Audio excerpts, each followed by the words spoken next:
Verso 10 dice, este versículo nos enseña que cada vez que estamos enfermos debemos examinarnos delante de Dios en oración, por si nuestra enfermedad es causa de un pecado que no hayamos confesado. ¿Hay pecados? Hay enfermedades que son normales, que vienen una gripe. Hay personas que tienen enfermedades. Nuestro hermano estuvo de baja, nuestro hermano Gerardo estuvo de baja. Yo hace unos días que tuve un lumbago, hermano, que no se lo deseo a nadie, que eso sí duele, ¿verdad, Daniel? Eso duele. Es una enfermedad normal, pero hay enfermedades que vienen por consecuencia de ocultar pecados. Y cuando se oculta el pecado, eso es una maldición dentro del cuerpo. Por eso dice que cuando son presentados en el altar, dice que la oración de fe puede. Y si hubiere pecado, no lo dice ahí, creo que el verso siguiente. El pecado en la congregación estorba las oraciones de los creyentes e impide que se manifieste el poder de Dios. Cuando hay pecado en una congregación, el poder de Dios no puede caer en plenitud, porque la persona que está en pecado es fulminada. Por eso tenemos que orar para que Dios saque todo pecado de la iglesia. No haya pecado en la iglesia.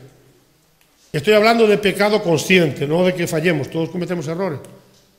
Hay personas que insisten en vivir en el pecado y no saben que se están maldiciendo a sí mismos.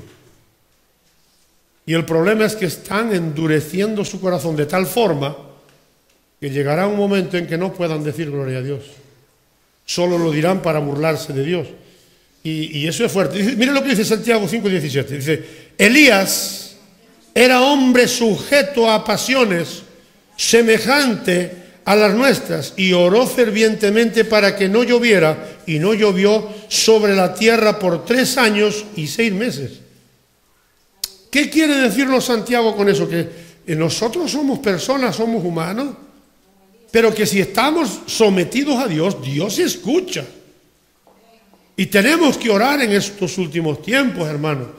Y tenemos que orar sin tener ese amor que mucha gente tiene. Hay gente que tiene más amor que Dios y le pasa la mano al pecado a ver si un día se arrepiente. Yo no tengo ese amor. La persona que está en pecado corta la comunión con Dios. ¿Me está entendiendo? Y si corta la comunión con Dios, está creando maldición para sí. Entonces yo tengo que decirle, mira, si tienes cáncer tienes que ir al médico para que te cure. ¿Cierto? Eso es lo que tenemos que hacer, hermano. En Santiago 5:18 dice, otra vez oró y el cielo, dice, y el cielo dio su lluvia y la tierra produjo su fruto. ¿Qué quiere decir eso? Que él oró, cuando él oró, Dios le escuchó. Y Dios actuó. Ahora, claro, ahora nosotros queremos orar a Dios y que Dios sea como la lámpara de Aladino. Froto y ya. Yo he vivido algunas experiencias estos días de personas que le van a consultar y que a Dios, Señor, háblame. Y viene el profeta y dice, así te dice el Señor, tienes que ayunar 14 días. Eso no existe ya, ¿eh? Pues sí existe, se está viviendo por aquí, cerca, no muy lejos.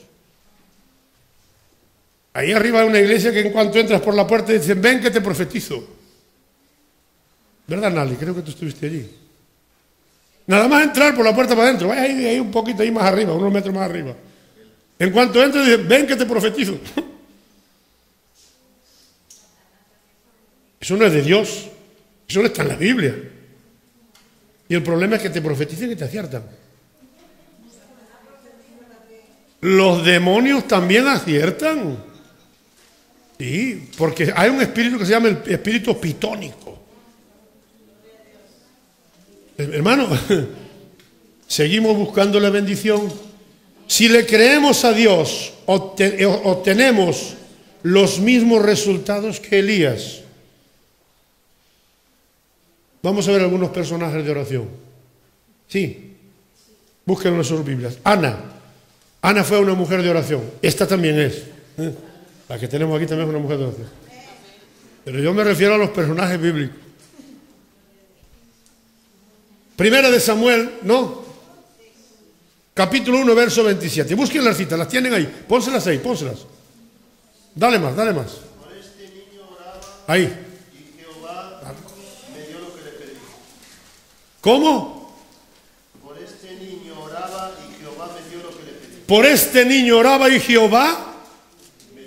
Pero date de cuenta que cuando Ana oró por ese niño, le hizo un pacto con Dios y le dijo: Señor, si tú me dieres un niño, sí, más o menos, no estoy... Yo te lo traeré y te lo entregaré a ti. ¿Y qué hizo Ana? Tuvo el niño y fue y se lo entregó. Pero hay gente que ora: Señor, si me das un trabajo, y después que le da el trabajo no vuelve a la iglesia. A mí me ha pasado con gente así. Pastor, ore que estoy sin trabajo. Oro por ellos. Si el Señor le da trabajo, ya no vuelven a la iglesia hasta que pierden el trabajo. Entonces la próxima vez que vienen, en vez de orar para que el Señor le dé trabajo, orar para que no se lo dé, para que sigan congregándose, pues no se pierden. La oración es para beneficio nuestro, pero es para la gloria de Dios. ¿Qué más? David, Salmo 69, verso 13. Pero yo a ti oraba, oh Jehová, al tiempo que tu buena voluntad, oh Dios, por la abundancia de tu misericordia, por la verdad de tu salvación, escúchame. Oye, qué bonito, ¿eh? Es que yo le estoy dando la nata de las oraciones, ¿eh? Para los que predicáis sobre la oración, esos son bases de enseñanzas bíblicas preciosas. David en el Salmo 69, verso 13. Daniel, en Daniel capítulo 6 y verso 10. Cuando Daniel supo que el edicto había sido firmado, entró en su casa y abiertas las ventanas de su cámara que daban hacia Jerusalén, se arrodillaba 3 veces al día y oraba y daba gracias delante de su Dios como lo solía hacer antes. Ahí sí Daniel demostró ser un hombre de oración, que cuando le prohibieron hacer lo que estaba haciendo, lo siguió haciendo. No provocó a nada, él hizo lo que tenía que hacer como siervo. El Señor Jesús, Lucas capítulo 5, verso 16.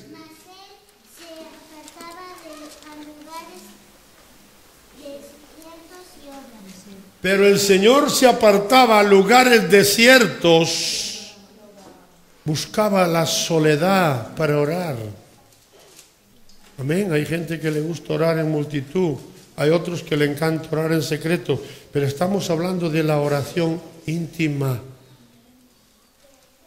Mire, yo creo que todo creyente tiene que tener la receta, el menú y estar a solas con Dios. La vida espiritual es personal, no es familiar, es personal. Yo puedo orar por mi familia, pero yo tengo que orar por mí.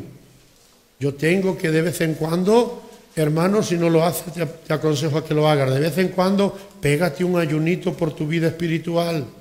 De vez en cuando, preséntate al Señor. Yo creo que sería bueno todos los días, pero siempre que puedas, preséntate delante del Señor. El apóstol Pablo se lo dice a Timoteo, ¿verdad? Procura tú presentarte a Dios como obrero. Hermano, no juzguemos a los demás lo que hagan los demás. Yo no le estoy enseñando eso. Si usted ve que yo estoy haciendo algo malo, déjeselo a Dios. Yo lo que le estoy diciendo es que usted se presente aprobado, que Dios le dé el aprobado. ¿Sabe? El maestro terrenal a veces, aunque no sepas nada, te da el aprobado. Pero Dios no nos va a dar el aprobado si no estamos aprobados. Dios nos va a suspender hasta que aprobemos. Y ahí es donde está la medida, Señor. Y cuando tú dices, Señor, muéstrame tu verdad. Mira, aunque no conozcamos la Biblia, sé claramente por el Espíritu que algo te va a decir que lo que estás haciendo no le agrada a Dios. Hay una que le llaman la ley de la conciencia. Dice que la conciencia acusa a la gente que es atea, que no cree en nadie. Tiene una conciencia que le acusa y le demuestra las cosas que no son de Dios. Por eso, cuando oramos, hermano, debemos entrar en la presencia de Dios. Yo tengo una costumbre, que cuando entro en la presencia de Dios, le digo, aquí estoy, papá.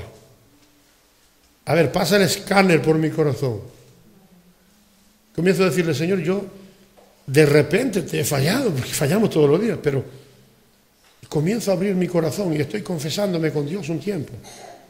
Y quiero decirle que a veces, después de que estoy un rato con Él, el Espíritu Santo me habla y me dice, ay, esto que no me agrada de ti. Y ahí es cuando yo me gozo, cuando digo, ay, Señor, ¿cómo me amas? Y entonces si Dios me dice, esto no me agrada, yo voy y lo quito de la noticia. Ahora, claro, lo quito, pero luego tienes el hábito, tienes que ir poco a poco cambiando el hábito. La costumbre, sí. Y eso se llama crecer espiritualmente. Yo creo que todos lo hacemos delante del Señor. Amén. ¿Por qué? Porque aquí lo que estamos es intentando crecer espiritualmente, nosotros. A mí lo demás, lo que hagan los demás, eso es cosa de Dios con los demás. Yo tengo que ver conmigo. Yo cuando hago mi examen para el carnet de conducir, me van a corregir mi examen. No me sirve si el hermano aprobó o no aprobó, me sirve el mío. ¿Sí o no? Cuando vas a la universidad, el examen que sirve es el que tú hiciste, no el de los demás. Es la planilla que tú vas a presentar allí. Pues cuando tú te presentes delante del Señor, tú no ganas ni pierdes votos como andan los demás. Si andan bien, gloria a Dios, y si andan mal, gloria a Dios también. Lo importante es cómo estoy yo delante de Dios. Y si los demás me llaman y me dicen, allá ellos con lo que digan, yo estoy de acuerdo con lo que diga la palabra y Dios me irá perfeccionando. Y Dios me va a hablar por medio de hermanos, ¿sí? Y amigos, me va a decir, mira, tenemos que tener el oído claro, escuchar cuando Dios nos habla. Esdras 10:1. Mientras oraba Esdras y hacía confesión llorando y postrándose delante de la casa de Dios, se juntó a él una muy gran multitud de Israel, hombres, mujeres y niños, y lloraba el pueblo amargamente. ¿Qué era lo que hacía Esdras? Esdras oraba y hacía confesión. Vamos un poco más rápido, ¿no?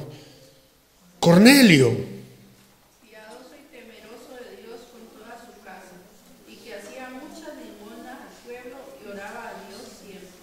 Era un hombre temeroso de Dios y no era cristiano.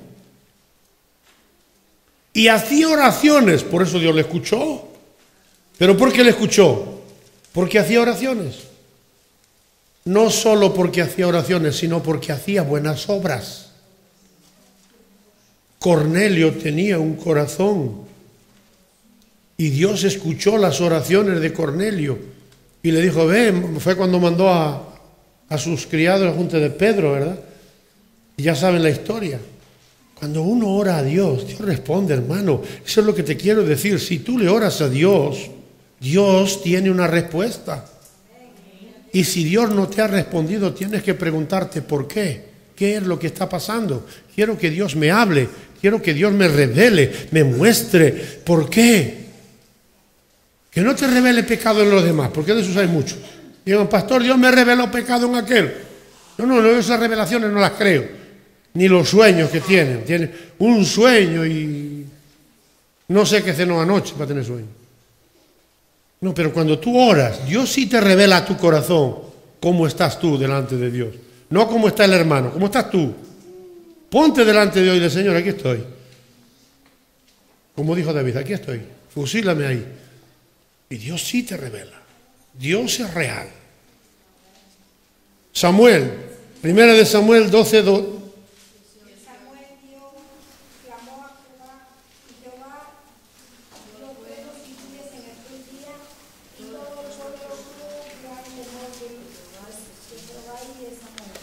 Escuche, Samuel me gusta mucho porque fue un hombre que fue criado en el templo al lado de los hijos del pastor en pecado y el pastor en pecado.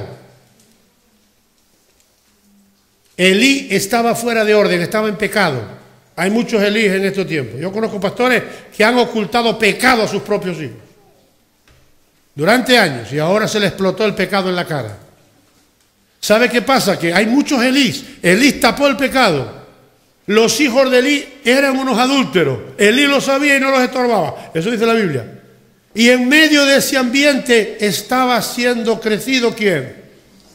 Pero Samuel no se contaminó con los demás.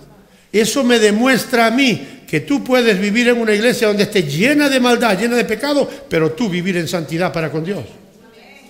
Porque la salvación es personal. Oye, este hombre a mí me gusta mucho, hago bastantes enseñanzas sobre él.